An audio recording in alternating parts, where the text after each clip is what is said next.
Hello, everyone, and welcome. I'm Rishi Goyal, Director of the Medical Humanities major and the co-organizer of this series, Medical Humanities and Pandemic Urbanisms, sponsored by the Institute for Comparative Literature and Society. We are happy to welcome you back to our series marking the new undergraduate major in medical humanities here at Columbia. Many thanks to all those who've returned and also to new viewers. We are so glad to have you with us as we continue this series. The pandemic has been a powerful backdrop to highlight the importance of interdisciplinary thinking that emphasizes the social, structural, historical, and cultural determinants of health. Over the last month, we've explored the built environment and green spaces as a way of mitigating urban loneliness. We have thought with Korean poetry because the form of narrative can determine its outcome. And we've internalized epistemic forms of resistance as we engage with colonial metaphors of contagion as they play out in anti-Islamic and anti-Chinese rhetorics. Tonight, we will continue our discussions with a panel on urban precarity and Indigenous designs. This is a good time to note that though we are on Zoom, we are still present under the auspices of Columbia University, which is located on the unceded land of the Lenape peoples. I ask you to join me in acknowledging the Lenape community, their elders, both past and present, as well as future generations. Columbia University also acknowledges that it was founded upon exclusions and erasures of many Indigenous peoples, including those on whose land this institution is located. I should also mention that because of the worsening crisis of COVID in India, Professor Rohit Negi will not be able to join us tonight. Our moderator tonight, also filling in, is Professor Kavita Sivaramakrishnan, Associate Professor of Sociomedical Sciences at the Merlin School of Public Health, and she will begin by introducing our panelists. Welcome, Kavita. Thanks, Rishi. It's a huge honor to be part of such an eminent panel. I'd like to start by inviting Rio Oxas, who is of Nahuatl Pipil and Mayan lineage and was born and raised in Tongva Lands, Los Angeles. They are the co-founder of RAHOK, a family-owned social enterprise that illuminates the interdependence of race, ancestors, and health, and also focuses on the outdoors and the knowledge to cultivate loving neighborhood ecosystems. RAHOK provides services in education, in land stewardship, and asset management. Rio is a national speaker, educator, realtor, and consultant for racial justice and equity. Over the past 20 years, they have worked alongside Black, Indigenous people of color communities to advocate for freedom, sovereignty, and dignity for all people and for our planet Earth. We are hugely honored to have you with us today, Rio, and invite you to start. Thank you. Okay. Good evening and good afternoon for some of you. Bang Tiosh, that's gratitude. Thank you all for being here. Thank you for all of you listening in. I feel very honored to be here. Excited. I'm here in Tongva Lands, also currently in the Hahamanga area. So I'm, of course, continually acknowledging the lands that I'm stepping on and all of your ancestors and all the ancestors that you're all in all the various places in the United States. So what I'm going to do is, I thought it was so interesting to really kind of just sat in with urban precarity and Indigenous design and really what that meant, and so I sat with it a lot. I even had to Google it. I'm going to be very honest. I was like, what does that mean? Really, what does it mean? So I really wanted to sit with it. And so I'm going to share some slides. But before I do that, I wanted to share that, it's kind of like a journey. The slides is going to be kind of a bit of a journey, and it is asking for your participation. For those of you who can chat in, there's going to be some points where I ask you questions, so please chat in. We want this to be interactive. This is synergy that we're working with. But it is a journey of going through what does urban precarity mean and what does Indigenous design mean, and how does that even look like when you roll it out, right, in actual real life time, right? So I'm going to go ahead and share my slides right now, and I'm going to begin the slideshow. So let's start broadcast. And I think you should be able to see my screen now. Oh, wrong one. Okay. If you can't see my screen and if you can't see my slides, please let me know. Working on an iPad is very interesting. So again, this is Tongva Lands. I chose this image because, believe it or not, it's just a photo I took here in the middle of Echo Park where I was born and raised. And there's still to this day, native flora and fauna still alive. And I think that's so important, right? Because, you know, in the indigenous native flora, fauna, and the people have never left, right? And so, I took that picture and reminding myself, where am I? Where am I situated? So this first question goes to all the attendees is, what does this picture communicate? So if you can just chat it in the chat box, that would be really great.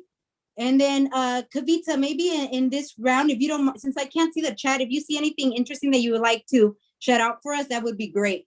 So what does this picture communicate to you?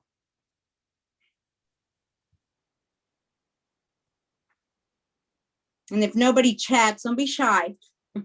We'll keep moving forward. Rishi says concrete and graffiti. Mm-hmm. Nanya says decay. Yeah. Arden says nature, one second, nature breaking through the imposition of people. Mm. Stephen says resilience. Yeah. That's beautiful. Thank you, Kavita, for reading that. Yeah, I think you all nailed a lot of this. You know, it was just a family road trip. I have a partner and we have 2 teenagers, and we took flight. It was during the pandemic and we just got an Airbnb, but I was walking through the neighborhood and I was looking at this and I was like, wow, what's beautiful here is nature and this quote unquote, unorthodox, graffiti, right? What's not like ordained by the city or state. But what's not pretty here is the concrete that the city left there, and then those 2 little plastic bottles at the end, right? And I was thinking about, geez, like what's being made beautiful here is by the people and nature's own volunteer, but what's being made ugly here is those institutions we actually allow, right? We condone to, we agree. So I wanted to point that out in this particular picture. And this has a lot to do with what I'm going to roll out, right? So we might come back to that. But so what I wanted to move forward with is thinking about, and I'm going to do it really quickly, is, here's where I start the tipping point to what's urban precarity. Because again, I was trying to grasp what that meant, and then for me, I was like, what does that mean to me in my neighborhood? And if anybody's familiar with this is the division of barrios in Chavez Ravine. This is a UCLA professor, Judy Baca, who made this mural. And literally what happened was that Dodger Stadium was imposed on an autonomous community that really was using a lot of their indigenous principles that they brought from, whether it's, now known as Mexico or Mexicayo and further south, and imposed this idea. And what it did by default, it created factions within the community. So this is why you have 2 angry families, which led to, if anybody's familiar with, a lot of the gang warfare. So, we can look at, there's a professor out in Chicago, and my apologies for not remembering his name. If anybody remembers it, please chat it. But he talks about engineered conflict, right? So this conflict was literally engineered to be created within families. So that's one of the things I thought. And obviously this is talking about displacement. The other things I thought about was environmental justice and how, when we think about whether it was Haiti or Katrina or even Texas recently, we're seeing that even though that the biggest polluters, right, based on an individual or corporation level, are people with wealth, right? Because we can even say people who are wealthy fly a bajillion miles, use up a bunch of resources, right? So they're contributing to climate change and the decay of the earth. Yet at the brunt, and who burdens all of this are communities of color, particularly a lot of our Black communities and a lot of our indigenous communities, right? So it really, this picture resonated with me on that. And then the other one was thinking about Route 66, and this is from the American Indian Route66.com, was about how the Route 66, which was like this huge win for, capitalism and the US government, cut through 25 different tribal nations. So here, I'll just read a part of it. It was a give and take relationship between the asphalt and the American Indian people, from the physical intrusion of the road on American Indian lands to the newcomers the road introduced, right? So you're thinking about not only cutting tribal people, but literally also what that means to animals, to the native flora, the geographic space, and that, again, how that contributes to climate change and what's happening to our earth at the time. And then I thought about, more recently what happened in wildfires. So again, everybody, if you get a chance to chat it in, this is a question because I want to know what you're thinking. But I happened to be here when the big fire at the Fresno complex took off. I happened to be right there because I was visiting my elder, and I was also visiting Ron Good, actually, who's the chairman of the North Fork Mono Tribe. And if you haven't looked him up, please do look him up, because he's really teaching the youth and everybody about cultural burns, right, and how to tend for the wild. But I was there at the crux of the wildfires, just like right at the beginning, and I really started to contemplate, what does COVID and wildfires, and in parentheses I put extreme cold, heat, winds, etc., have to do with Indigenous design / the rights of the earth. So I'm gonna pause there, and again, Kavita, if you don't mind reading some of those chat responses, but yeah, please let me know where do you see those connections coming in, because they're connected. Right. I'm waiting, Rio. We did have one more comment about the previous image you showed, which is Nanya said the earth will reclaim anything we built. Oh. That I thought tied up with what you were saying. And Stephen has just said, Indigenous designs provide humane, sustainable solutions. Great. Anybody else? How about how does COVID, wildfires, or the change of our earth, how are they intertwined? Any other chimer-ins? I am waiting. I'm waiting. Okay, no worries. Well, I'll begin, and hopefully maybe some of you out in the audience can start thinking about some of these intertwines. But one of the things that, I've been learning about COVID, right, I think as most of us have, as just how it operates, but I've been thinking about how it actually is it's a virus that majorly affects our bloodstream, right?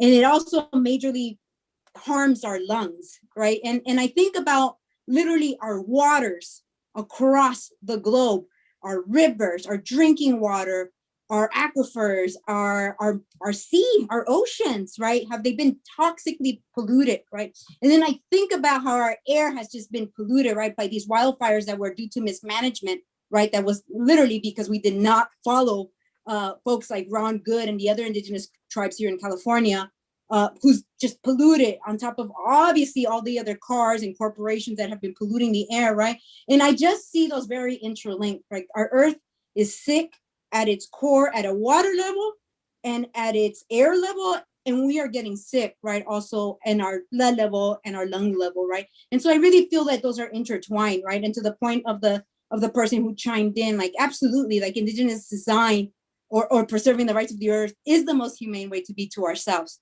So unless anybody chimed in, Kavita, I'm gonna move on to the next slide. Yeah, we did have a comment from Rishi, who said when he thinks about The Monster at Our Door, the work by David Harvey, we are infringing really upon natural spaces. That was his comment, I think, to add to the discussion that you've just started. No, that's great. Thank you so much, Rishi, for chiming in.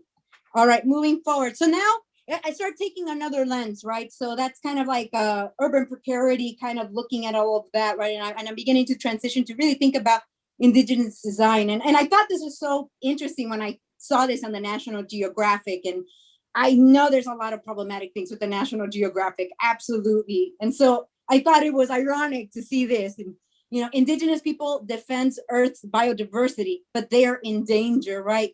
Which that in of itself is a little bit scary how it's worded. But nevertheless, I think it's amazing to see, like, people are very well aware of this. Comprising less than 5% of the world's population, Indigenous people protect 80% of global biodiversity. The role is under discussion by world leaders this week, right? And again, I think of course, how National Geographic worded it is definitely not the friendliest way, because it is other and objectifying a group. But I think what's key here is that 5% of the world's population is protecting 80% of our global biodiversity. I mean, that's incredible to me. I mean, to talk about why we're not behind Indigenous design, when you see facts like this, even from a mainstream sometimes problematic magazine, it's kind of, breathtaking, to see that. And then moving forward, so we've gone through that. And then I wanted to start sharing a little bit more of that it is already happening in our communities. It's not something that's just out in the air or theory in our books. People have been practicing what, is now being coined as indigenous design forever. And what I wanted to live first is our Black relatives out in Crenshaw, Leimert Park area, Inglewood area. And this is Crenshaw Dairy Mart. If you haven't gotten a chance to check them out, please check them out. But I just love what they're doing here, which is the Inglewood Community Fridge. So anybody just can come and get the food needs met. And then also the plans and the visions that Crenshaw Dairy Mart has. And so they have a phrase that says, "We choose abolition as our North Star. Come join on us this journey." And if you look carefully through their website, they are super quote unquote eco-friendly, right? Their whole plan is to be aligned with the earth. And they also work to collaborate and work with the indigenous, which are the Tongva people of the land as well. So I think they're a very powerful group to look up to. And I think, and Patrice Coolers is one of the folks who works under the Crenshaw Dairy Mart. So I definitely wanted to give them a plug, And then I thought about the Yurok Nation, who just like the Maori did with the river over in New Zealand, the Yurok Nation, just of last 2019, just established the rights of the Klamath River to have rights as a person. I mean, sit with that for a second. Rights as a person. I mean, I think it's great that we're doing that. And I also think wow, at one point, this was innate to the indigenous people. This didn't have to be written in a document. It was understood. It was common sense that you have to protect the river because the river provides life, right? But anyways, to say, I still think this is a huge success given the constraints that we are within now. And then I thought about other places that I visited, what else does indigenous design look like? We're thinking about, I'm thinking about indigenous design at a global scale, right? And Singapore really urbanized its space very quickly. But, when I got to visit there, I quickly realized that they were also kind of backpedaling a little bit on that and trying to be this garden city and creating gardens along very long towers, right? City towers, right? And yet you still see monkeys in the middle of a city, they are not being taken away. They're still there. And then these light trees they have, I'm not gonna lie, I judged and I said, this is so wasteful. And I looked closer into it and I read more about it. And, a lot of this was solar generated. It actually had plants growing on the side and it decomposed into the middle. And it was mulch that the city could use for all their other gardens. I was just wow, it's almost a closed circuit, at least in the light, those light trees. And then I actually thought about when I went to Chennai in India with my friend whose family is from there. And we got to go to the tree foundation where this sea turtle sanctuary was being established. And I just was floored because of the way that they were coming at this. The way that they were organizing was to work with the indigenous fishermen to see the sea turtles as if they were their own daughters. And I was just mind blown, that they were connecting the way their tribes had been working for so long to take care of the sea turtles. Again, just really another powerful way of organizing. And then I've been traveling through LA and a little bit of some sad and a little bit of some hope was, seeing, and I don't know if anybody has heard this, but there's been massive encampments of what, quote unquote, homeless encampments. And something my partner has said, hey, what about if they were outdoor living communities and we actually set them up that way?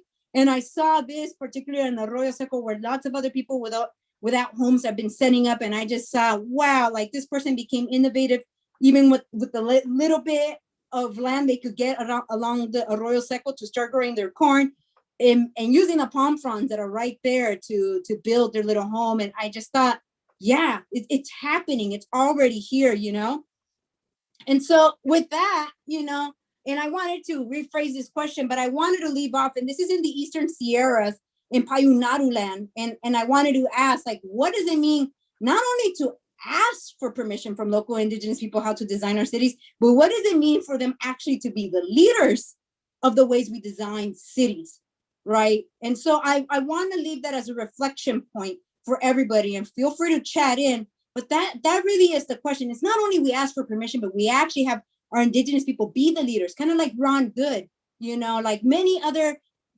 indigenous leaders in cities throughout the world. What does it mean to have them be at the forefront of how we design our cities, how we design our neighborhoods? And with that, I will close off. Please feel free to reach out to me. I have a website, RAHOK.org, and that's my Instagram at Rio Oxas. And yeah, feel free to reach out. And with that, I will pause my presentation. Thank you. Thank you very much, Rio. That was hugely engaging and really fabulous. I can see it all coming up on the chat. And we'll now take the conversation forward. It gives me huge pleasure also to introduce our next speaker, Maria John. I'm particularly fond of, I've been looking forward to this occasion because Maria and I have worked together. I was on her committee, her PhD committee here at Columbia. So I'm very proud that she's come back to us and speaking here today. So Maria received her PhD in history from Columbia University before joining UMass Boston as an assistant professor of Native American history. She was an Indigenous Studies Mellon postdoctoral fellow in the American Studies Department at Wesleyan University. Her research interests include 20th century urban Indigenous histories, comparative histories of settler colonialism, social and political histories of health and healthcare, histories of health activism, and the history of Indigenous sovereignty. Her book, In Progress, compares health struggles and Indigenous health activism amongst urban Indigenous communities in Australia and the United States from the mid-20th century to the present. At UMass Boston, Maria teaches undergrad and grad classes in Native American history, public history, and she currently also serves as the director of the Native American and Indigenous Studies program at UMass Boston. Welcome, Maria, and we are honored you're here, and we're looking forward to hearing you. Thanks. Thank you so much, Kavita, and I will just express in return many fond feelings about being here with you and everybody on this panel. So I'm really delighted to be here. Rio, you're a very, very hard act to follow, so I will do my very best to be just as engaging. And I wanted to thank as well Arden and Rishi for the very kind invitation to be a part of this event. It's really an honor, Merlin, to finally be able to connect with you as well. So I'm really looking forward to an opportunity to engage in the conversational part of this event. I should admit too that it's really rather thrilling to be able to be even a tiny part of this launch of the new medical humanities at Columbia. I really think had this program been in existence while I was still a grad student, that I probably would have been itching to find any way possible to kind of TA for classes in the major. So I'm really excited to be able to have this opportunity to connect with this community. And I think what especially excites me about the sort of themes for this launch is the kind of attention to what has been termed the imaginative possibilities of the medical humanities. I'd really love for us to think about what that really means and the sort of opportunities that might create for students. I'm also really drawn to the attention being placed on the work that kind of centers community creation and community building, very much along the lines of what Rio just shared with us all, and that I will hopefully touch upon in my presentation as well. I'm drawn as well to this engagement with the social and cultural determinants of health. That's something that I think about in my work a lot. And then finally, as I hope my short talk is going to help illuminate, I'm really, really interested in an opportunity to think with you all about how the COVID-19 pandemic has laid bare these kind of circuits of racialization and social differentiation that really do in many ways determine health outcomes and disproportionate impacts on specific communities. And, in that vein, I just want to sort of spend a minute just to kind of acknowledge the incredible time of grief and trauma that we are all living through at the moment. And I can't help but think that, there were people who were meant to be with us today that couldn't join because of the ongoing crisis in India right now. And so I just really wanted to kind of foreground that and acknowledge it. And before I dive any further into my talk, I do want to begin as well by acknowledging that I'm currently calling in from Hong Kong. So while I'm not In the US at the moment, I do want to acknowledge that I do live and work on the unceded and traditional homelands of the Massachusetts tribe, which is to say I live in Boston. And the ongoing political presence of the Massachusetts tribe persists in spite of ongoing settler colonialism and displacement. Concurrent histories of Indigenous survivance and resistance have also brought new communities of Indigenous peoples to these lands. Diasporic, urban, pan-Indigenous. These are the kinds of communities that I think with and think about in my work. So I really wish to kind of foreground these Indigenous pasts, presents, and futures. Given our interest today as well in community building and what I plan to bring into our conversation, it would also be remiss of me if I didn't share a few quick details about some really vital organizations that are doing incredible work on the ground right now to support their communities through COVID. So this is where I'm gonna take a second just to share my slides. And as Rishi said, as Rio said, if my slides disappear or anything, just please alert me. I've had that happen before. So if I might, I just want to take a quick second to share an informational slide with you all that shares details for the Seattle Indian Health Board, the Urban Indian Health Institute, Native American Lifelines, and Mother Nation, all of which are organizations doing the kind of work that I'm going to be speaking about tonight. And I strongly encourage you all to check out these organizations and others like them, and how you might support them actively at the moment through donations, which is something that's sorely needed. I'd like to shine a special light on Mother Nation, which is the smallest of the organizations that I just shared. They are a nonprofit operating out of Seattle, Washington, and much in line with the sort of slides towards the end of their presentation that Rio just shared. Mother Nation is doing work to support their unhoused relatives. And so I think since the COVID-19 pandemic began, their crisis caseload has actually tripled. And so I just want to sort of throw them a special shout out and ask folks to consider supporting them if you can. But really, wherever you live, I do want to underscore and encourage folks to try and educate yourselves about Native-run health organizations, wherever you are, because I guarantee that they are there. And so for the remainder of my time now, what I want to try and do is speak directly to a couple of different things that I think will allow us to kind of start thinking expansively on these issues of urban precarity and Indigenous designs, which are, of course, our keywords for today. And I'm going to try and approach these themes by way of some historical as well as contemporary examples of Indigenous health activism.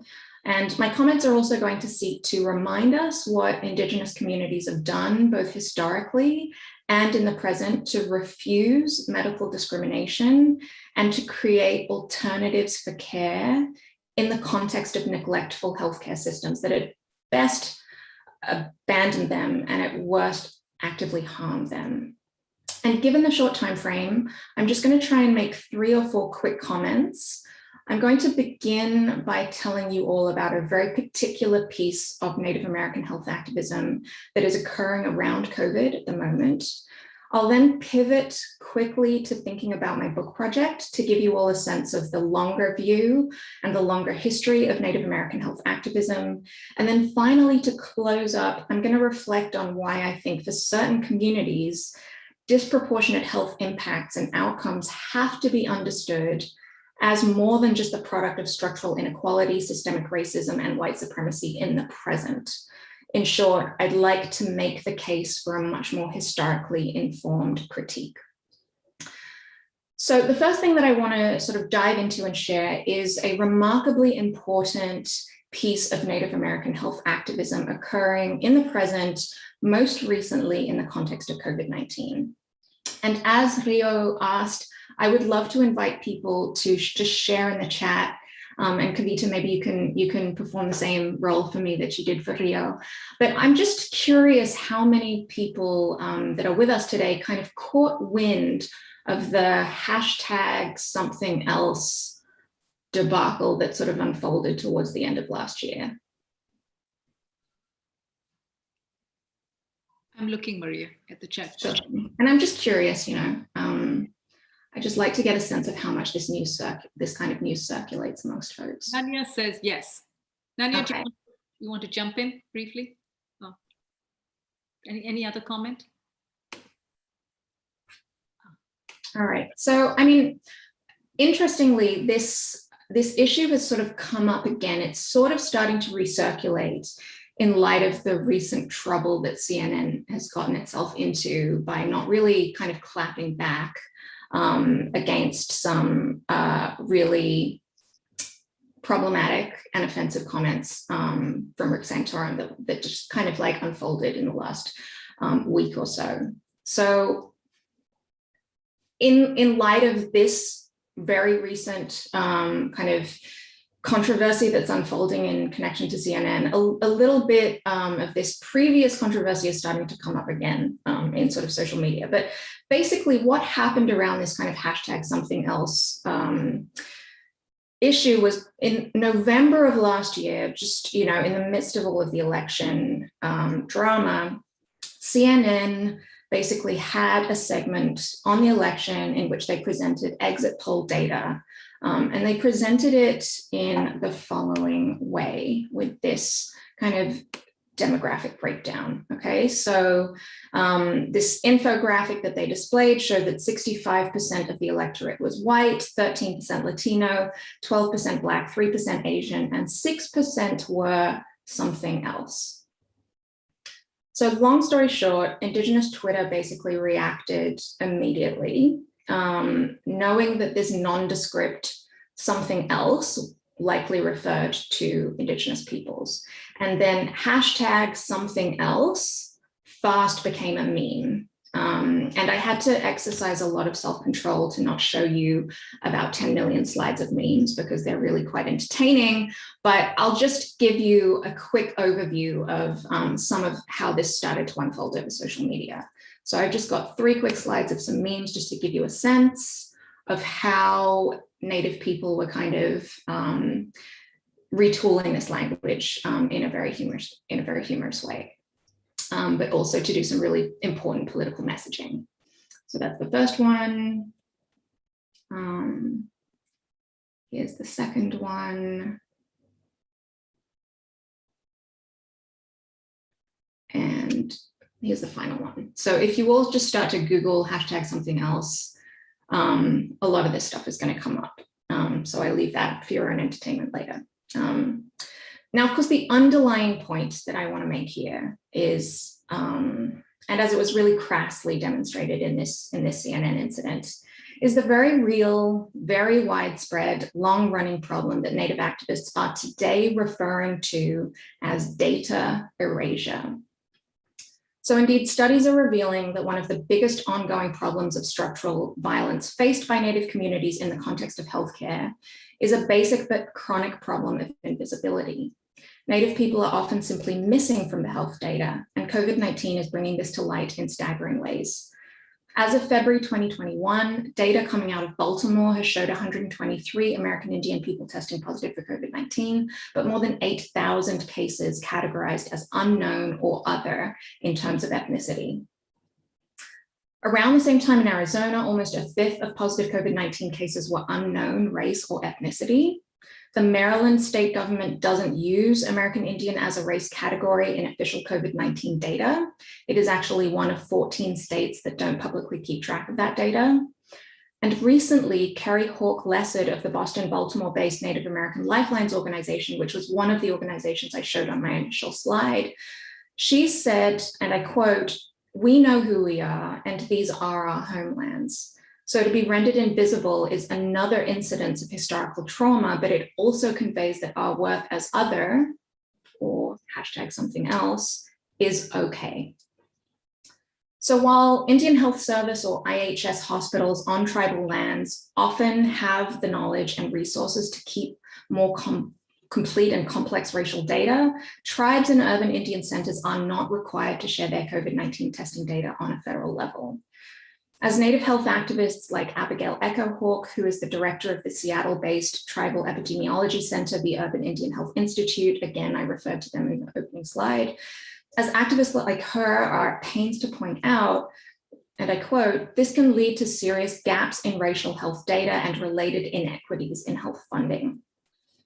So Echohawk, who has been a really vocal public advocate for these issues, worries that COVID-19 positivity numbers in urban Indigenous communities in particular do not tell the whole story. In a recent interview, she was quoted as saying, and I quote, "From the limited data we do have, we are seeing a disproportionate impact. Our community is seeing and having higher rates of positive COVID tests.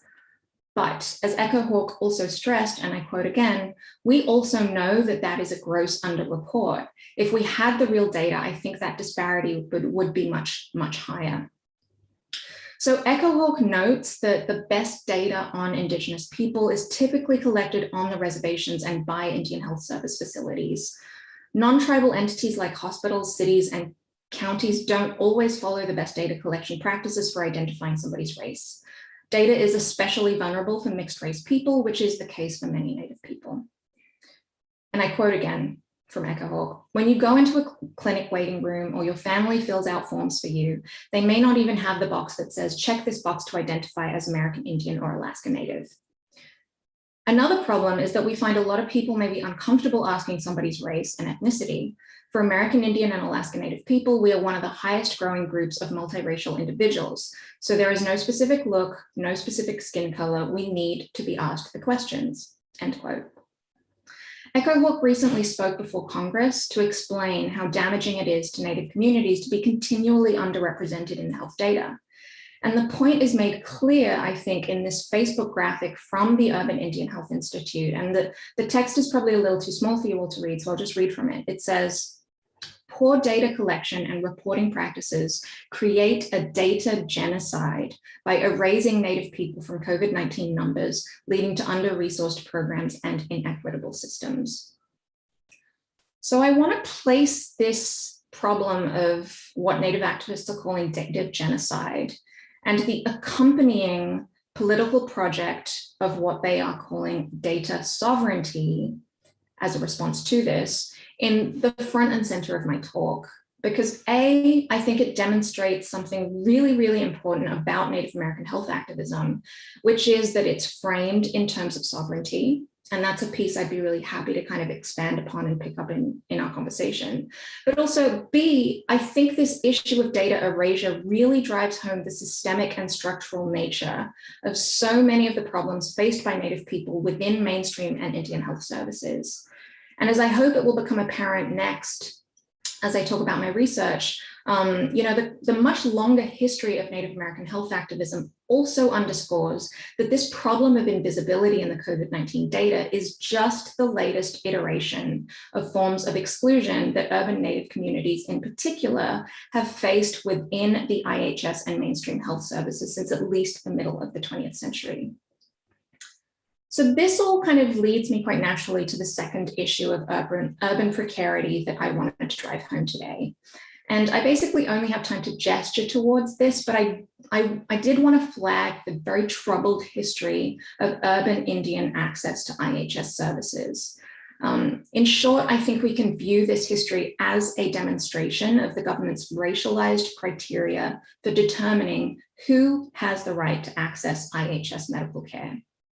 So in short, over 70% of Native American and Alaska Native peoples live in urban areas, but funding for those patients is less than 1% of the overall Indian Health Service budget. So this gross inequality in the government's allocation of resources is, I argue, a legacy of historical and ongoing policies such as blood quantum and federal recognition that A, have sought to racialize American Indian populations as opposed to recognizing their sovereign status, and that B, have effectively enshrined a spatial logics of colonial governance into health policy, whereby indigeneity is confined to specific locales like the reservation. In other words, the historical and ongoing attempts to deny or limit health services for urban Indigenous peoples as a matter of outright policy or as a byproduct of underfunding or perhaps undercounting, tells us about the project of settler colonialism in the United States. It is clear that health policies and the medical system were and still are part and parcel of the colonial attempt to control Indigenous people by curtailing the ways and the places in which they can claim their identities and their rights as Indigenous people. In keeping with its policy goals of assimilating Native peoples, the US government has long defined indigeneity in spatial terms, seeking to differentiate Indigenous peoples' identities as American or as Indian on the basis of where they have lived. So this technique of colonial control and denial of services to Indigenous peoples in urban areas should be recognized as a manifestation of settler colonialism and public health's spatial and racialized forms of governance. And like I said, I don't have too much time to expand upon this, but if folks are kind of interested in this longer history, I want to do the terrible thing of pointing you towards an article that I recently had published in the Native Studies Journal last spring. So in this, I kind of talk through this, this way of theorizing this kind of persistent government neglect of Native health as a form of abandonment.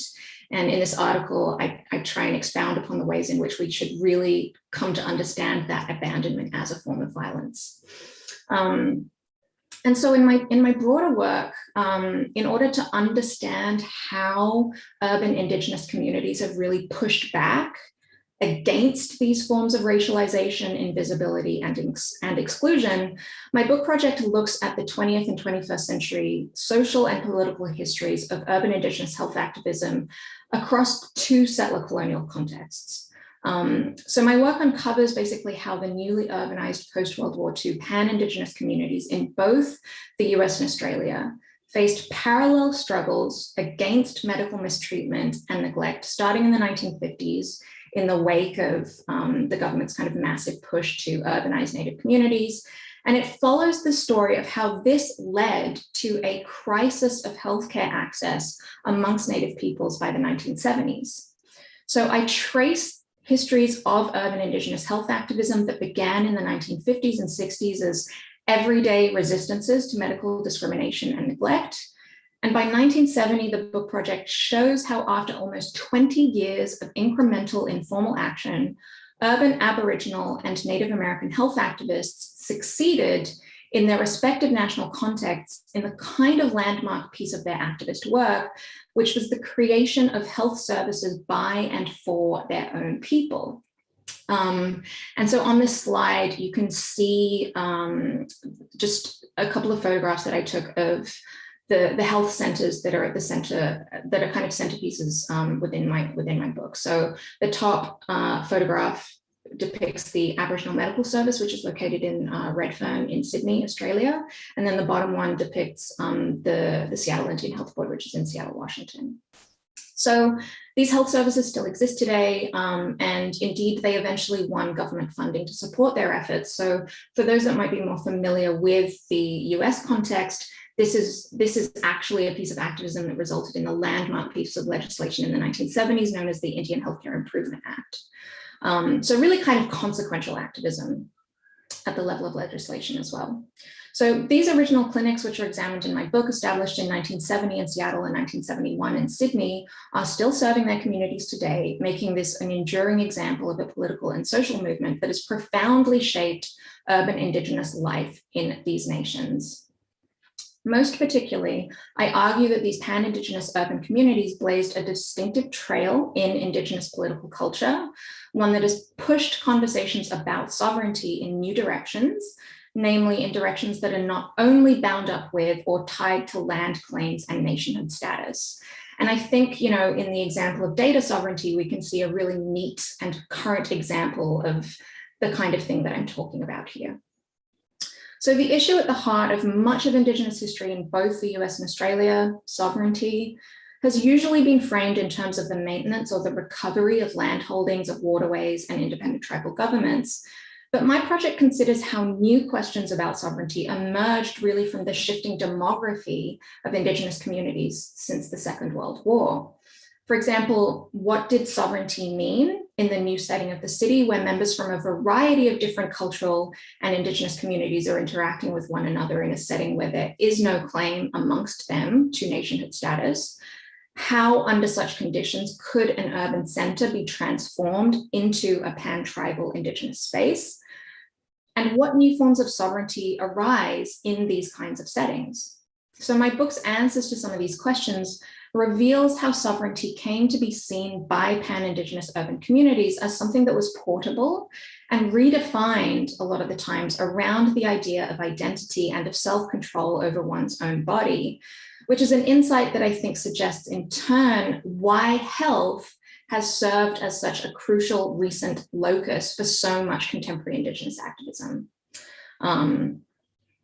So the third and I guess final issue I want to raise for us today really does relate to how we might start thinking about the disproportionate impacts of COVID-19 on Native communities that I've already sort of referenced a few times already. But just to kind of put a sharp point on this, you know, especially sort of starting this year, there have been a number of different news articles and statistics that have come out and have really spoken to the ways that COVID has been disproportionately impacting Native communities. And here are just a couple of data points that might help us frame some of this in terms of numbers. So here is one report that shows that 1 in every 475 Native people has died from COVID-19. Native peoples have had 211 deaths per 100,000 people. Here is another sort of infographic showing the disproportionate impact of American Indian and Alaska Native impacts from COVID, those who are at higher risk, of serious illness after being infected by coronavirus, according to racial and ethnicity data. And then this article just came out in The Guardian a couple of months ago, and it sort of walks through some of the reasons why Native peoples are dying at higher rates from COVID. So the point that I really want to make here is that, you know, if we pay close attention to the specific demands and grievances being pursued by Native American health activists, both in the past and the present, I think we come to learn that for certain communities, disproportionate impacts and outcomes in terms of their health have to be understood as more than just the product of structural inequality, systemic racism, and white supremacy in the present. Native American health activism, both now and in the past, points the way to a much more historically informed critique. And here is where I was starting to see a lot of overlap between the ways in which Rio's talk began and where mine is ending.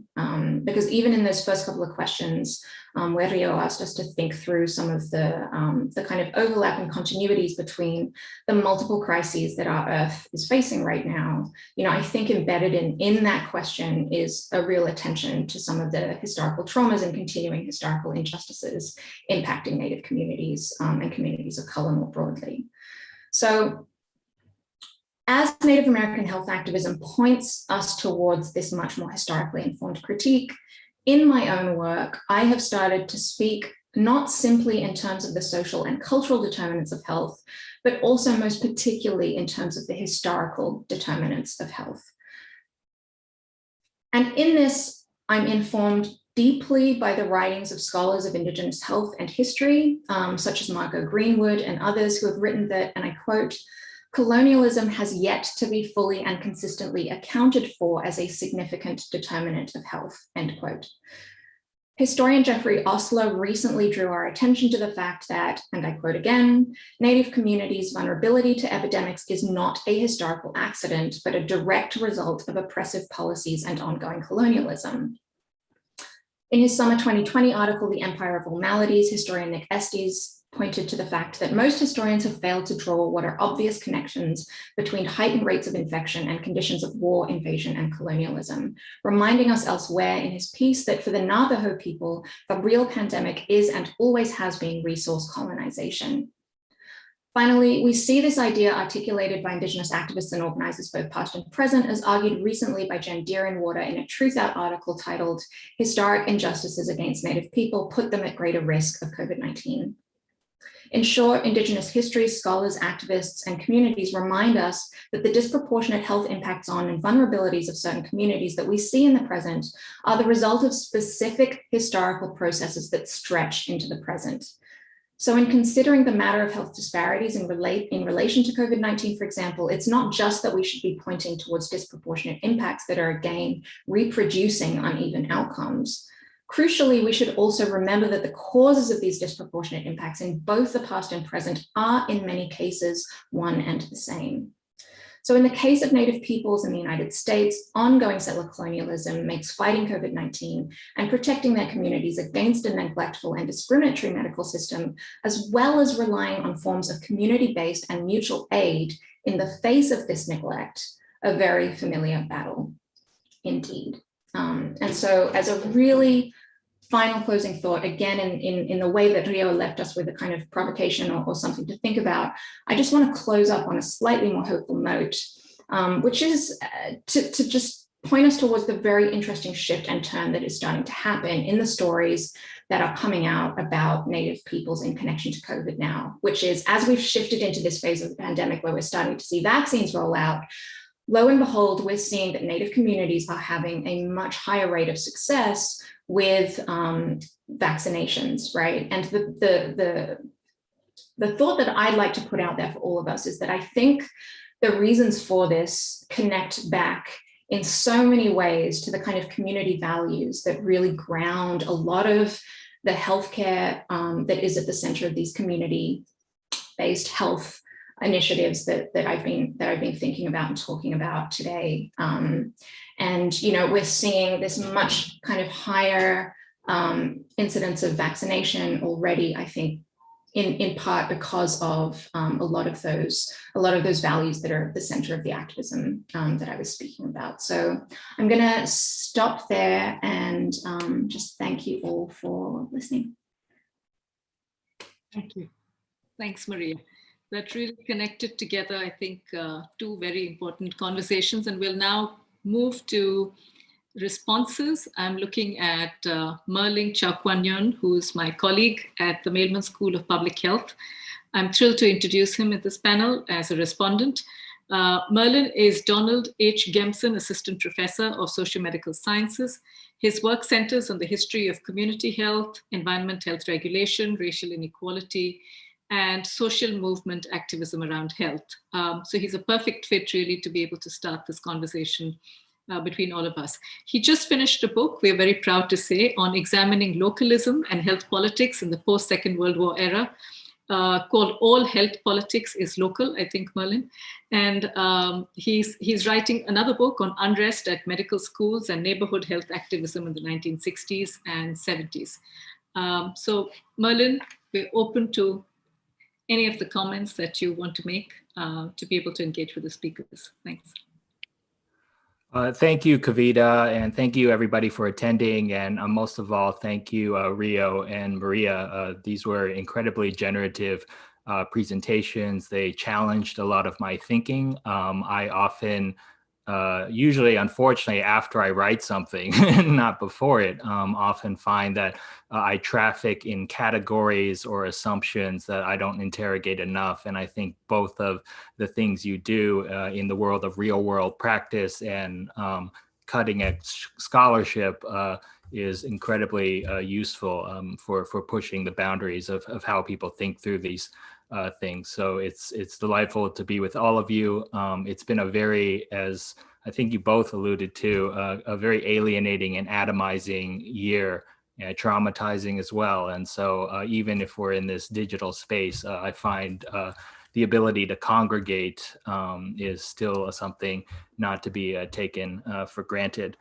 I think there's actually an amazing geometry to these presentations. I think Rio actually laid out 5 or 6 kind of broad thematics, and then Maria offered both from the present and the past some kind of concrete case examples, as did Rio as well. So I thought I would just kind of go down what I took to be 5 or 6 major themes and some questions and really responses that popped into my head as I was listening to both Ria and Mario. And then I thought at the very end, I have just 3 kind of really mundane questions, questions I think all of us have probably thought about, but I think these kind of mundane questions are sometimes an entry into more provocative responses and discussion. So I'll start really quickly with just the title of the panel, Urban, Precarity, and Indigenous Design. And I really appreciated how both Rio and Maria actually interrogated what this really means.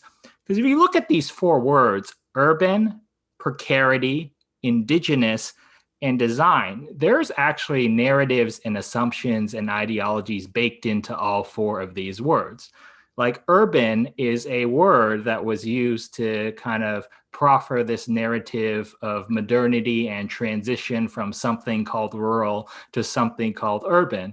I often do an urban studies oral exam for students, and one of the first questions I ask is, tell me what urban is. And it's striking to me the range of answers you get, but also the amount of assumptions, including assumptions about something called the modern versus the pre-modern, that are baked into this word. Same for precarity, right? It's a certain kind of narrative about labor markets that may hold in some kinds of societies, but actually doesn't in others.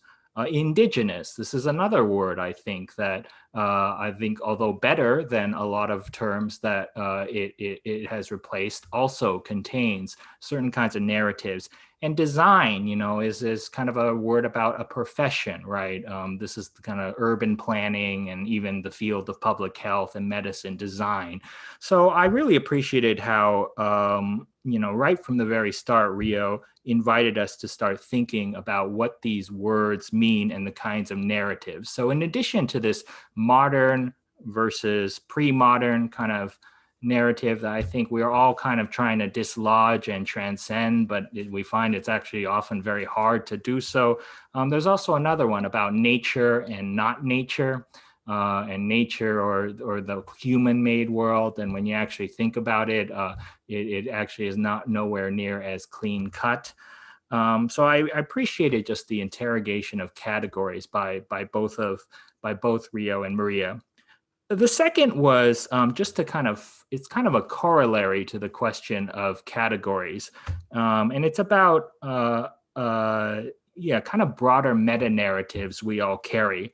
One is a narrative that I think Rio presents, but also challenges. And it's this kind of narrative of subsumption that I think this was very much underpinning, both left-wing, but also kind of more mainstream social theories for a long time, particularly Marxism. And I think the vulgar version of it is, there was once kind of some state of nature, and then modernity came to town and disrupted it, right? Pre-capitalism, transition to capitalism type of narratives.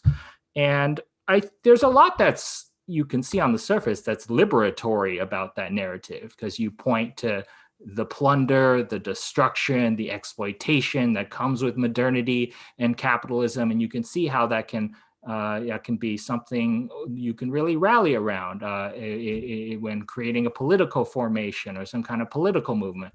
But I think since the 1980s, we've really started to interrogate this narrative of subsumption and really, seeing the ways that it's erased agency, it's erased activism and social movements. It often is Eurocentric. It spends more time thinking about the predators rather than the people who are predated. So, where is this narrative? What is the new narrative of exploitation look like with these advances we've had analytically in the 1980s, from everything from subaltern studies to indigenous studies and so forth?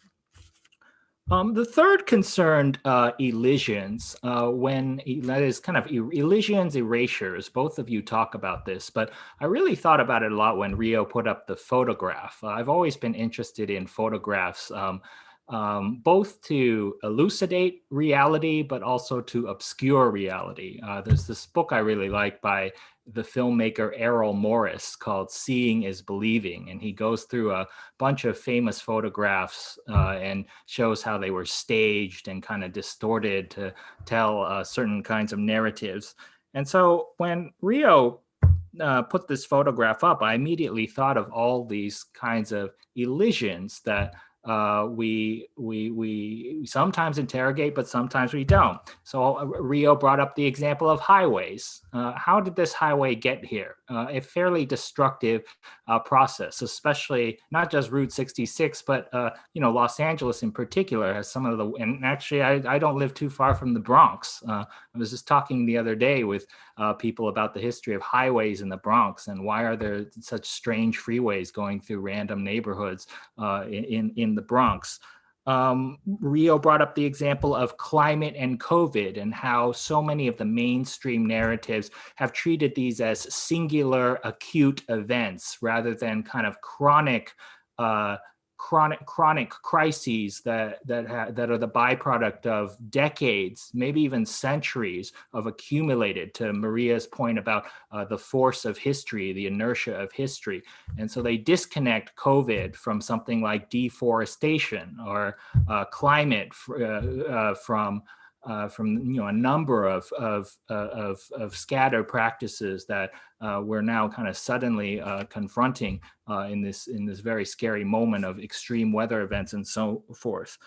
So what are the elisions and things that are erased in our time? And Maria offers yet another powerful example, which is this example of data erasure and how modern bureaucracies and modes of racial classification and other forms of classification, sometimes willfully or not, erase away a problem, erase away suffering, and these very valiant efforts to try to counteract that. So we have categories, kind of narratives, elisions, and then the fourth question I had was about the design part. Whatever baggage this design has, both Rio is an active participant in building alternatives, and Maria has studied from a historical perspective previous examples of people who tried to create alternatives, and many of these alternatives are still standing. I was interested in one thing, which is the degree to which an alternative does or doesn't interact with formal structures, including formal structures that were extremely exploitative. And I think about this a lot as somebody who is very supportive and committed to alternative structures and writes about them, yet I'm teaching in a university, right? So, and Rio has this example from Singapore, which is interesting, about renewable energy, and it's in some ways very inspiring, but in some ways, renewable energy is also something that large firms and corporations and exploitative states have embraced too, often for very different purposes, I think, than those indigenous communities that Rio studies. Maria pointed to the savvy use by indigenous activists of something like social media. This is another thing that has come out of the corporate world, but has been kind of refashioned and reharnessed in I would say more productive social justice oriented ways. But I mention these examples because I think there's often a taut negotiation. It's not a wholesale rejection of institutions that were once exploitative, but an attempt to kind of embed oneself in them and reform them or even revolutionize them. I think a lot about actually medical projects in particular. There always was a strain of activism, both in the United States and elsewhere, that said, we reject medicine wholesale. We reject this entire system of knowledge. But I think more often than not, especially in the United States, it wasn't so much a wholesale rejection as a way of saying, okay, we can take this terrible exploitative system and try to rework it in some way. And so I'd be interested, Rio, from your perspective as someone who is an active practitioner, but an active practitioner in the 21st century United States, how you've dealt with this. And then Maria, too, historically, how did the actors that you study deal with this problem? Because my sense is for both of you, it's not so much wholesale rejection usually. That's what's going on. And then finally, Maria, talked about actually some of the limitations of the scholarship on social determinants of health that my employer and others produce, and faulted it very correctly for being ahistorical. And anybody who has been around a public health school for a long time knows that it's very common when people claim to be talking about racism and health to just show a bunch of numbers, but not really talk about the kinds of institutions and histories of settler colonialism and Jim Crow and so forth that contributed to those numbers. So it was music to my ears to hear Maria talk about this. And it isn't so much a question or a remark, except to accentuate what Maria said with an example. So the National Institutes of Health, the NIH, which is a very conservative, hidebound organization. I don't mean conservative as in right wing. I just mean very traditional and set in its ways. Surprised a lot of people a few months ago because they put out a call for proposals for research on structural racism.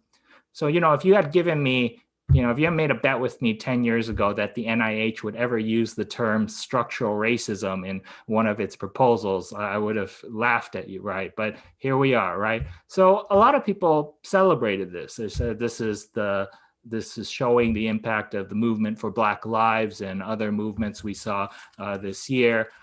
And on one hand, that's true. And on one hand, I do think it's a reason to celebrate. But when you look really closely at the proposal, it's actually very alarming at the kinds of studies they explicitly say they will fund and won't fund. So here's what they won't fund. They will not fund any studies that are fully qualitative.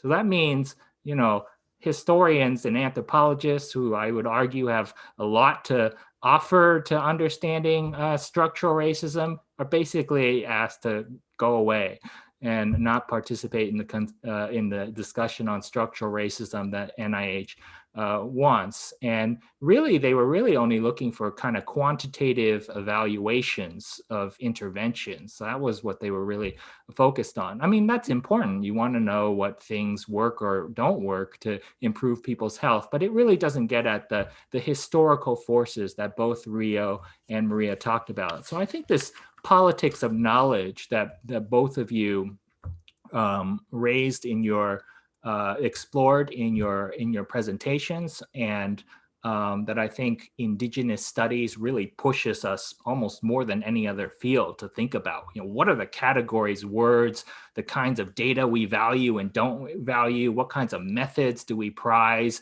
and marginalize? I think these are very germane questions today, both when studying Indigenous populations and just exploitation more generally. I said I had 3 mundane and quick questions at the end. We don't have to, if these are too mundane, we can just trash them and talk about better things. But one is a question from the perspective of somebody who occasionally has to wear the hat of the public health technocrat. There's just somebody who is kind of devaluating what stuff might work and what doesn't, and so forth. And one of the things that I've always been, I don't really know how, I still don't know my own answer to this, but when it comes to kind of radical community-based projects, there's always this question of scale. Rio, Rio, I'm from Los Angeles, and I'm actually very familiar with that area of Inglewood. And I know Inglewood, Watts, and Watts are actually home to a lot of, I would call these indigenous projects, actually, you know, kind of just these homegrown grassroots, you know, African-American driven community projects around health and other kinds of social services. But the one thing they always got stuck at was they, you know, build a great clinic and, you know, it'd serve a certain amount of population, but then, you know, the size of the greater Los Angeles area is, you know, many hundred times more than the 10 blocks that they were serving. And so I wondered if you had any questions about scale and how these alternative health projects, which often work very well at a small local level, how do you actually make this so that it's not just an alternative health project, but it actually becomes more of the widespread mainstream? And then Maria, you had when you were talking about data collection, I thought you actually raised a very interesting question about the politics of numbers and categorization and strategies there.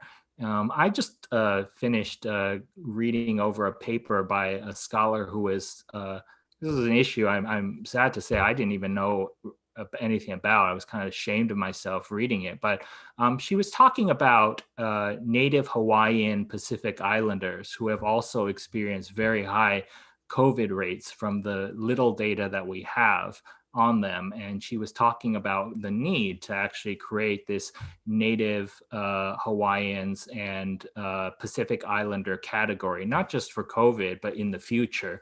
And she went over various attempts to try to force governments to do this, and sometimes successful, sometimes not. And I think the flip side of it, though, is that sometimes the larger Asian American Pacific Islander category, which is already small to begin with, even after you mash a bunch of disparate populations into it, sometimes some people have argued for that category by saying that it at least increases the number count. And if politics and allocation of resources is a numbers game, you know, sometimes you want a big category, but it comes at a huge cost too, right? You lose this fine-grained information that that categories like an indigenous category or a Native Hawaiians category gives you. I said I had 3 questions, but I can't remember the third one. So let's just run with these 2. But again, feel free to just toss these if they're just, you know, too elementary. But it was an honor to listen to both of you, and looking forward to talking. Yeah, thank you, Merlin. Yeah, and I guess I can, since you posed the first question towards me, I can kick it off. And you know, it was so interesting to take notes of your notes of our presentations, you know, and seeing those different angles. So thank you for doing that. Yeah, so to begin answering your question about the scale, right, of grassroots organizing efforts, right, essentially is what we're talking about. That is predominantly where I have just really like been enmeshed in grassroots organizing in Oakland and in Los Angeles, you know, and for so long, to go to your first question about how do I, with that tension of like in the system or out the system, it wasn't easy. I was very much completely outside the system for so long. So I'll answer that piece first, because I think this is going to go important to why that second scale question is the way that I'm going to answer that. So for a long time, I was very anti anything that was related to that because of the immense distrust, right? And I think to Maria's points and all the data that has been like laid out historically, there is absolutely a very real breach of trust, right? And not only that, the erasure of that breach of trust, right? And that's the scarier part, is that amnesia that we keep having with that trust, you know? And so with that, I think for a lot of us community organizers, for so long, it was a complete rejection, you know, and as I have been seasoned through organizing, you know, and shared space with many different organizers, you know, ultimately, you know, I'm going to bluntly say it, you know, what it came down to is from like that actually I was going to embrace all forms of activism and organizing that was going towards the social justice, racial justice, equity, right? And these, again, are big words. That's, you know, I think a lot, I always think about the grandmas and the grandpas. It's not like terminology they're using, but for the purposes of this conversation, right? I'm going to use those terms, you know, and that we would embrace all, and that would go out from whether it's a, you know, a burner to voters, right? Literally the whole gamut, right? And so burners, you know, you could say protesters, you know, quote unquote, what's been misnamed as protesters, right? Which are really people who are actually going out there to fight for the freedom of many community members, including themselves, right? And ourselves, right? And so for a long time, I really kind of like grappled with that, you know, and then I realized as well, for me, I was like, wow, but I'm able to code switch, you know? So I really think it depends on who you're talking about, which strategy you take, right? Because there's already some of us who are within the institution. So then if we are already within it, what is our responsibilities and obligations to the communities that are not? In what ways do we actually serve, right? And I think this is where it's a little bit scary with the piece too. You're saying, Maria, the data collection, it's so scary for me because I have often seen what feels like plundering and exploitation of the data from our communities for urban design, right? Literally for urban planning, nobody ever getting incentivized, those plans being implemented and money going to completely not the community, right? To some big engineer, right? And I'm not going to name those firms, but to some giant engineer that's going to roll out those plans, right? So yes, to your point, so it's some scary stuff, right, that we're talking about when we think about data, right? And which is why I love this concept of data sovereignty. Like I can't underscore, like that is so important because of literally how it's like, I feel like our minds are being mined and extracted for knowledge. Like that is also a resource that is always undervalued and people are expected to give that for free, right? So I think that within this system, like I think that's our responsibility to make sure that when we are gathered in, whether it's academic spaces or like we say, like a technocratic or bureaucratic space, how do we make sure that we're leveraging our powers and our resources to lift up community members, right? Who really have that knowledge first and foremost, right? So I think that's really important. And then for as far as like moving towards that, once you get there, right? Once we have community, especially during COVID, I can guarantee most people would say is that we need to, and this is why I've been starting to use this neighborhood ecosystems frame that I've been using, because we've gotten so far away with creating local ecosystems that are neighborhood based, right? That is how tribes used to work across the world, right? It's like you would get your food, your water, predominantly from the place you were tending. And it was a stewardship of the land, right? And that's the reason why I also started using this word called street stewardship, right? Stewarding our streets. Because of course, with the conflicts of urban, you know, right? With the conflicts of what you name, Merlin is so on spot on about the conflicts of urban. So then what does it mean to steward our streets, right? So fine, if we go along with the terminology of modernity, what does it mean to steward our streets? We still have to steward them. There's still indigenous native flora and fauna. And to Maria's very important point, a complete erasure of the fact that many Native people are still within our urban, you know, our urban settings, totally being erased and being locked away from them, literally leading the design. And I think about the destruction of how the LA River was made. And I think that's a fantastic example that I would want to end on is just like, well, not a fantastic, but terrible, is that, you know, they channelized it because they couldn't quote unquote control the LA River because it does flood. But the actual Tonga people knew how to dance with the river. They knew where to build, where not to build. But because the new settlers did not know how to dance with the river, they channelized it. And lo and behold, like I don't know, maybe is it 5-8 years ago, Obama approved the $10 billion project to unconcretize the LA River and to use a lot of the native flora and fauna, right? And to me, that's just like, what is going on, right? And that points to the Singapore point you made, which does make me nervous, is this whole idea of green capitalism, right? At the end of the day, how could you fix things by buying new things, by throwing away more trash, by, whatever it is, right? Like that's a little bit scary, right? And so again, to conclude with that scaling, like it really means that we're going to have to, and I think about this because I was also interacting not only with like Metro and LA City Department of Transportation, but I was also interacting with the LA County Public Health Department because they are very interlinked. And just so people know, majority of my career has been focused on transportation justice mobility justice. And I always say mobility justice is literally the arteries, the intersections of all the social justice movements that we're doing, right? And one thing that I couldn't help but see was like, it makes no sense to design roads and cities if we're not looking at it neighborhood by neighborhood.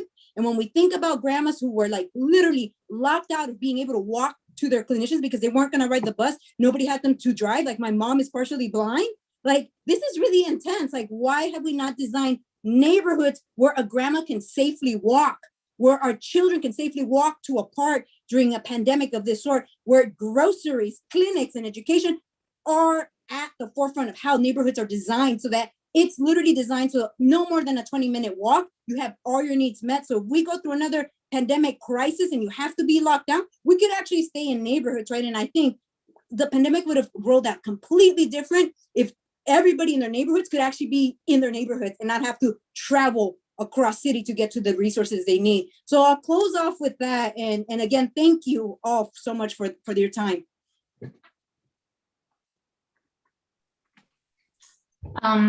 Rio, I mean, I see so many connections between things that you're thinking through and working on, and the sorts of historical issues that, you know, I teach and teach about and research on. And I mean, just as an example of that, but before I do that, Merlin, thank you so much. Those remarks were like incredible, and yeah, just so much to think with there that you've given us. So thank you.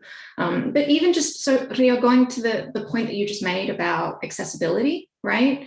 You know, we see this playing out in the sort of politics around healthcare with the sorts of communities that I work with and think about as such a central issue to why the activism was necessary in the first place, right? Because the way in which the Indian Health Service structured sort of eligibility requirements meant that, you know, if Native people who had been displaced into or sort of their own accord moved into cities wanted to access health services through the IHS, you know, they had to go back to their reservations, right? If you're living in a city and to access the health services that you have by right, right, stretching back to treaties, which then gets folded into the legislation of the trust responsibility of the government towards Native peoples, like that's a very long way to travel, right, for healthcare that you have the right to. And so these sorts of issues were really sitting at the basis of a lot of the activism that kind of flourished within Native communities in the 1970s, because within big cities and centers where a lot of them were at the time, they couldn't access mainstream health services because of incredible racial discrimination and all sorts of things that were locking them out of that system. And so it left them bereft of health services kind of altogether. And so this movement started to, amongst the communities, to create their own, right? So, I mean, I just wanted to like draw that line of connection between what you were saying and what we kind of see in the history. I'm going to also just jump really quickly onto the first question, piggyback off a bit, Merlin. So you brought up this issue of scale, and you know, according to my notes, you were trying to ask us to think about how we might be able to shift from alternative health projects and kind of mainstream them, right? And I think this is actually such an important question that connects us back to the issue of erasure in many ways, because just a little tiny example that I can point to in terms of the history of Indigenous health activism and the way that we have started to see kind of public health literature and practice kind of shift in recent times. You know, I think we see increasing references to this notion of kind of culturally appropriate care in the public health literature, right? And this is actually something that comes out of Indigenous health practices and that comes specifically out of the activism of the 70s that I was sort of referencing earlier as well. And we can see this, you know, we can see this happening within the community health centers that Native peoples have created. It's front and center of what Indigenous health care looks like, right? And so it's another form of Indigenous knowledge and practice that I think is being kind of elided or obscured in the sort of mainstream discourses around public health. But if we look really hard, we see that these are actually practices and forms of healthcare and knowledge that Indigenous communities have been practicing for forever, right? And you know, this I think connects to, in many ways, what you asked us to think about, or you asked me to think about in terms of your second question, Merlin. And so just, you know, as a reminder, you asked about data collection practices and the sort of, you know, flip side of this potentially being beneficial if it kind of expands the numbers of people who fall into certain categories, if we do have a little bit of slipperiness in the sort of racial categorization of people. I mean, to that, I would just, I would point towards the work of people like Abigail Echohawk and those who are working in the Urban Indian Health Institute as a real model and example of how this kind of careful work can be done. And the shorthand for that is that I would say, I think we need to really get behind putting people from within the communities at the forefront of and in positions of power where they are the ones really determining the data and the information that is coming out of their communities, right? And I think this is really getting at a lot of what Rio has been talking about today also, because when we can have insiders from the community who know the sorts of complexities and historical legacies of kind of erasure and invisibility that their communities have had to live with, it can really help sort of disaggregate some of that information in really crucial ways, right? Which I think brings us back to, the issue of like sovereignty and self-determination, right? Like this is why these health struggles are framed by so many Native communities as issues of sovereignty and self-determination. So I recognize what you're saying, Merlin, in terms of, what the kind of flip side or potential upside might be.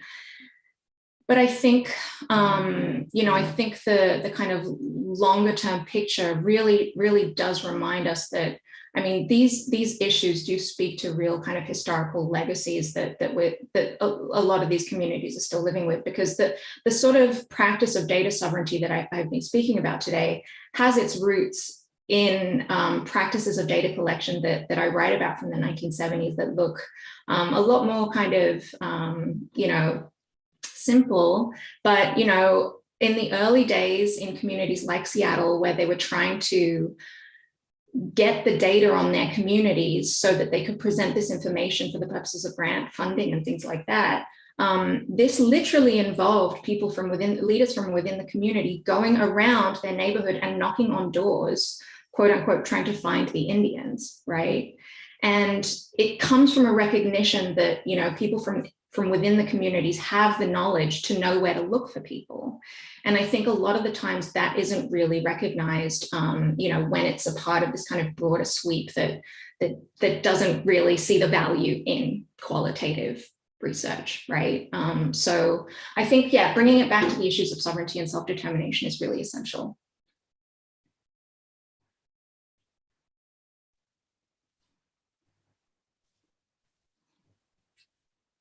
Does anyone else want to come in? Merlin, do you want to respond? Rio, do you want to perhaps, I think you can, I see that you want to.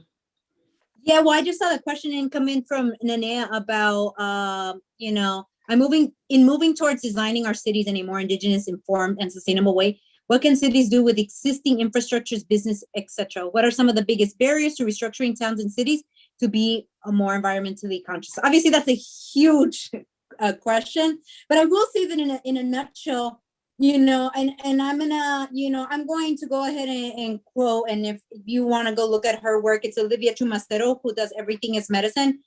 Please look her up and her work. She's an elder of mine, she's a teacher of mine, and she always says there is no going back, right? Because if we have this concept of wanting to demolish, and it's kind of like this idea of like, hey, we're gonna go to a whole new green fleet of electric vehicles, and then we're gonna throw away the other ones. Like, that's actually not solving the issues of sustainability. It's actually creating more waste, right? And so I think this is where we're going to have this concept that I've been using also. It's called beyond imagination.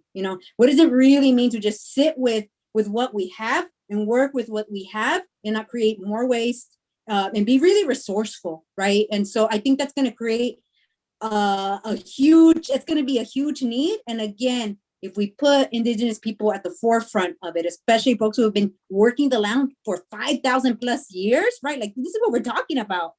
It's going to make a huge impact, right? It's going to make a huge impact on how we design cities moving forward.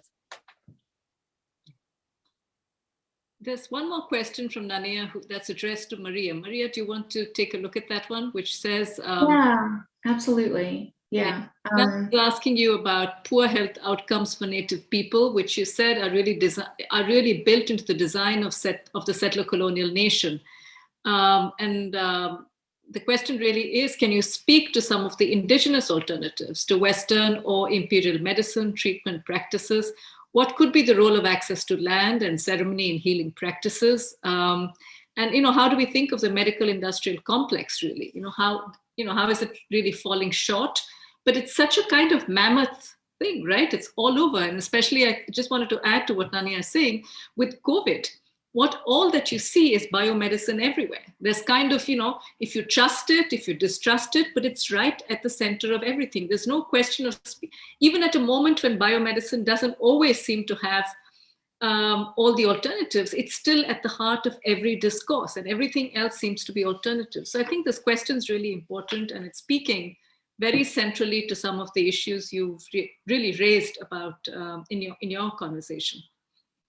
Thank you so much, Kavita, and Nanea, thank you for the question as well. It's really well put, well said, and important. And, I probably can't do it justice in the time that we have left, but I will say that, I think what your question is pointing me towards, once again, is the significance of understanding why, for a lot of Indigenous communities, health struggles are about sovereignty, right? Because as you rightly point out, a lot of traditional health practices, contemporary health practices for Native peoples really does center on and around access to land, right? And non-human relatives in the form of medicine. And so by foreclosing Native people's access to their traditional lands and medicines, you are impinging on the health and well-being of communities, but it also makes it clear why health is an issue of sovereignty. And you really can't separate the issue of health from the land, right? And, this is an approach to health practice that we see foregrounded in the community health centers that I have spoken about. In these health centers, we see a real kind of marriage of Western healing, Western medicine and Indigenous traditional healing practices. So these are kind of hybrid spaces. We see this as well in a push to ensure that Native people, this is kind of going back to the issue of self-determination and putting Native peoples in positions of power. We've seen within the activist movement for health in Indigenous communities, a real push to trying to make sure that Native people are trained as doctors within the Western medicine system as well, as a means of kind of bringing those kind of two worlds together. But, something else that I think is essential here, and I'll try and sort of wrap up on this note, I think, one of the answers or the issues that might be really significant for your question is the way that we see a lot of Native health practitioners and the kind of literature that's coming out of Indigenous health circles, emphasizing how culture is and has to be a part of medicine, right? And so within Indigenous health movements, we are seeing this really notable effort to foreground access to culture, right? Even beyond just the ways that you reference in your question, we're seeing that being sort of placed at the center of what health practice needs to be about. And that also pushes back against a history of dislocation, attempted assimilation, and kind of, removal of people from their cultures that has been and is still the legacy of ongoing settler colonialism. So I think, that's something that offers all of us something to think with, in the context, Kavita, as you say, of all of this discourse around COVID at the moment and the sort of centering of this sort of biomedical discourse. So I think, that's definitely something for us to think about. And I see the question from Stephen. I'm going to quickly, just as a really insufficient answer to your question, Stephen, point you towards the work of Joe Gahn, who is at Harvard. So just search Joseph Gahn. He's a real great person to turn to for the sorts of questions that you're asking then.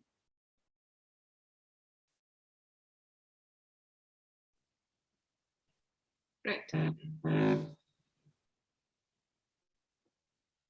Thanks, Maria. Thanks very much. Rio, would you also like to add to that? Merlin, do you want to come in by any chance?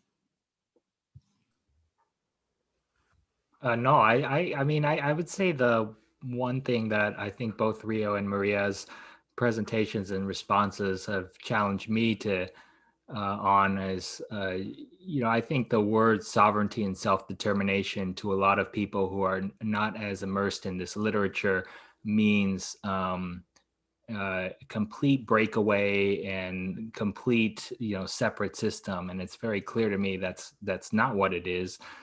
It might be, it might not be, but I think what is important is the process and allowing people who are most affected by statecraft and social services or whatever else to have a very not just a central say in how they're run, but actually being active participants in the running. And so it's really helped me think through how I plan to use the term sovereignty to think through things, and self-determination as well. I think it's helped me too. I'm thinking, when you think about in South Asia and Africa, there's increasingly been the notion of, Derek Breckenbridge's work talks about the notion of the biometric state, how increasingly, whether it's in South Africa or India, there's this huge amount of data gathering about people. And it seems to be something that's, presumably very flat, that they're just gathering data from all citizens across the nation to be able to, for the state to be able to offer certain kinds of welfare. But we all know, and that's what your work really brings out, that as the state metamorphoses itself into other kinds of roles, as it steps back from welfare, as it steps back from social responsibilities, it's getting so much more intrusive and interventionist in other zones and that's why your notion of zones of abandonment are so important. Because I think these are, cities and other places, as we can see with COVID, are toxic zones of abandonment. Hospitals are zones of abandonment too, and all of this really tells us that the state is stepping into certain zones, but there are others that it's abandoning, that are the social, welfare, and other zones. And where do we find the resources to be able to understand this?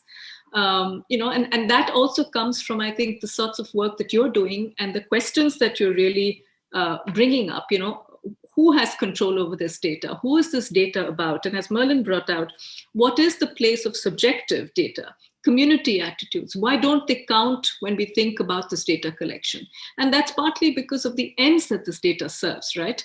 And with COVID, we've seen that constantly, that we don't hold experts responsible for the sorts of data, ethically or otherwise, for the data they collect, for the projections they make, the false projections often that also come out of it. There's always this belief that the scientific data is perfect.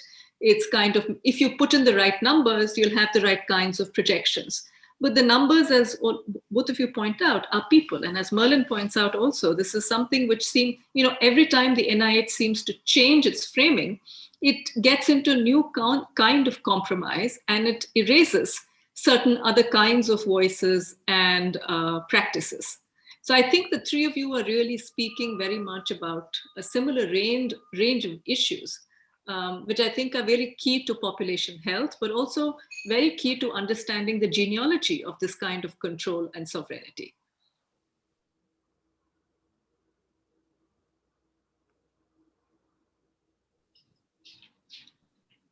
Just wanted to say thank you for that, Kavita. I couldn't agree more.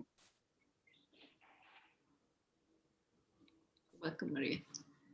Yeah, no, I thought that's so important, right? And yeah, like to underscore the point of sovereignty, for so many things that needs to be at the forefront of how we're working, right?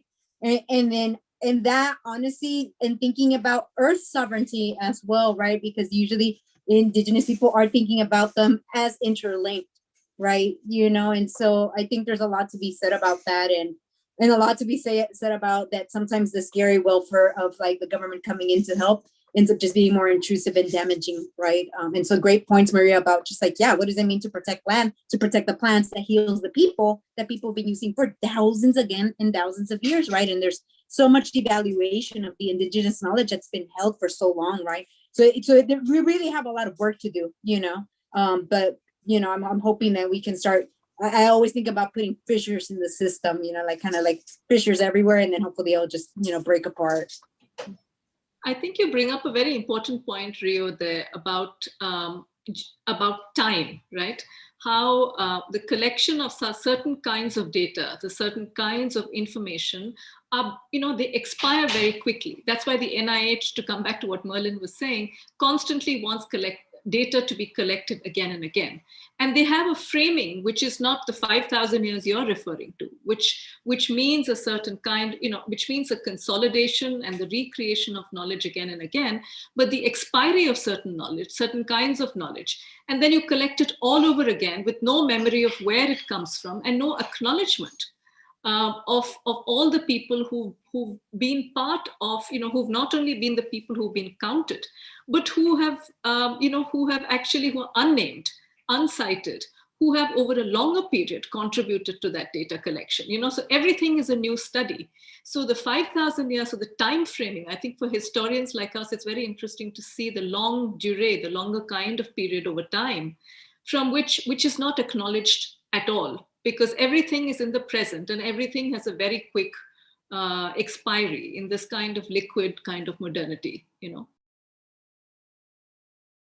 Yeah, and Kavita, I mean, that just makes me think of a point that Rio raised, several times, which is that, I mean, we have to recognize the ways that, Indigenous peoples are not just stewards of the lands, but of forms of knowledge that, have been extracted from over the course of, centuries and, is being sort of again and again, quote unquote, rediscovered, right? But, we need to recognize the ways that Indigenous peoples are stewards of this knowledge too, right? And so creating visibility for that is really central. And I see that so clearly in the sort of activism that Rio and their organization is doing. So, yeah.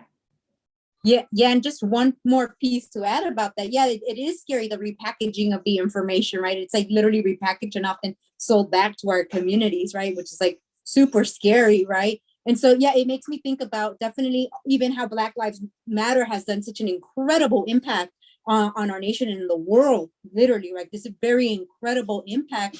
And then the scariness of what that means to appropriate the terms of the work of liberation, right? And abolition as they're doing, right? So when you hear NIH looking at structural racism, but having confines and parameters, it's some scary stuff, right? Because it means that we have to be continuously at the cutting edge of recreating new quote unquote theory so it doesn't get co-opted or appropriated and turned into something that's quite ugly, which we've seen again historically time immemorial, right? Since the beginning of colonization. Yeah, I was quite amused by Maria's example of cultural competency, because I'm absolutely certain that the 1970s Indigenous original version of it is vastly different from the vulgarized, quite bad version of it that comes out of psychology departments. I recall the first time I encountered it from that side of things, it really just read like a list of ethnic stereotypes, and I said, this can't be cultural this can't is this really helpful? So I think it's absolutely critical that in that transition to institutions, the actual people who created these concepts are there to preserve them in their rightful, in their legitimate form. And it's interesting now that these studies have, and this is something Merlin and I have been discussing, with the growth of this NIH-funded global mental health programs, it's these manuals in terms of cultural competency, which the NIH supports in its researchers, are being rewritten to make it seem as if there's, as if context, space, place doesn't matter, right? And that's something I thought Merlin might want to come into as well into this discussion, which means again that it's a taking away from respecting that lands, people, ecologies do have a place. But when you're able to do biomedicine and mental health, which means you could prescribe the same medicines to adolescents, whether they're in Soweto or Mumbai or parts of the Bronx, it really means you're kind of leveling all of this down to a flatness and not recognizing context. And again, that brings us down to what kinds of data. And why is certain kinds of data privileged over the other, right? Yeah, no, I really appreciated both Maria and Rio's presentations, and I suspect ways of thinking about things generally, because, you know, even though they were both 15 minutes, I could really get the sense of thick description and understanding of locales. I think, Maria, your U.S. case is in the Pacific Northwest, and I don't know, I couldn't remember where the Australian locale was, but, you know, they were grounded in real places where people live, and which is how people really, I think most people really experience the world. Likewise for Rio in Southern California, but that is not the reigning epistemology, I think, of, you know, Washington D.C. bureaucrats or people in U.S. aid. It's kind of as Kavita says, at worst, they turn entire countries into just aggregate statistical abstractions and think, yes, as she says, you can import something developed in some lab at Columbia and just shoot it downward. And I find this alarming, and I hope that people who are doing the sort of work Rio does, or doing the kind of scholarship Maria does, somehow we can find ourselves to the table, you know, more. You know, I think that's something politically we have to think about how that can be done. But yeah, no, Merlin, I couldn't agree more. And, you know, I mean, this just gets me back to the point that I was trying to drive home, which is why history matters, right? And, you know, as both you and Kavita and Rio have emphasized, context and place matters, right? Which, you know, makes me hopeful that programs such as this one, you know, this is, I take it, what the medical humanities is all about, right? Trying to kind of expand the thinking of students to understanding that, you know, we have to situate medicine, right? We absolutely must, in time and in place. So yeah, I'm excited that these students are going to get an opportunity to start thinking more so in these ways. I just wanted to come in with something interesting, which is that, you know, throughout, I work on aging, and through the 1980s, it was important. Place was never important. When people were growing older, institutional spaces, old age homes were important. And now it's almost as if there's a renewal of remembering that you can age in place. It's becoming like a rediscovery that communities should age where they lived. So it's almost as if a knowledge which existed was forgotten. And then you had all these experiences through the 1980s of building old age homes, of alienating people from their communities and their culture. And now you ask them, really, how can you age in your own community? So it's almost as if there's a remembrance and a very quick forgetfulness of why place matters, and how place is just not space. It's so much more than that. And I think both of your conversations have really brought that out. And I think Merlin really threaded that through as well.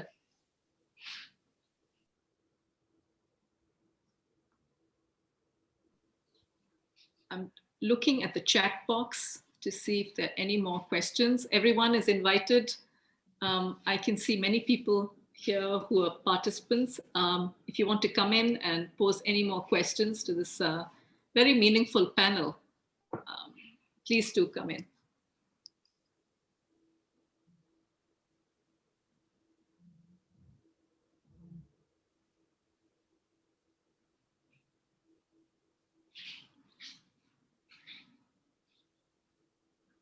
So I don't see any more questions immediately coming up. Would Maria and Rio and Merlin, do you have any last ideas, comments, remarks that you want to perhaps make as we wind up this really exciting panel?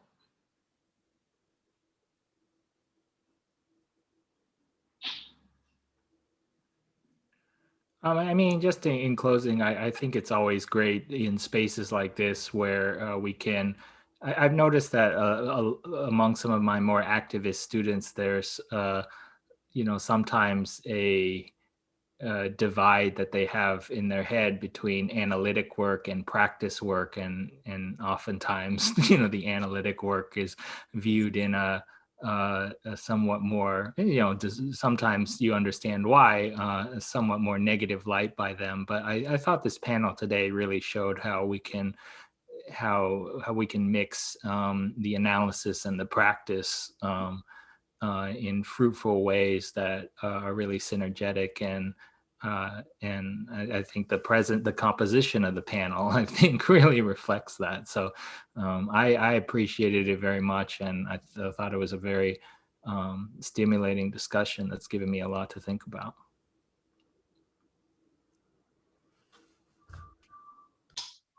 I'd be happy to chime in and, also try and, I think, end on a note that might speak directly to any students in the program, who are either tuning in now or might listen back to this at a later point in time.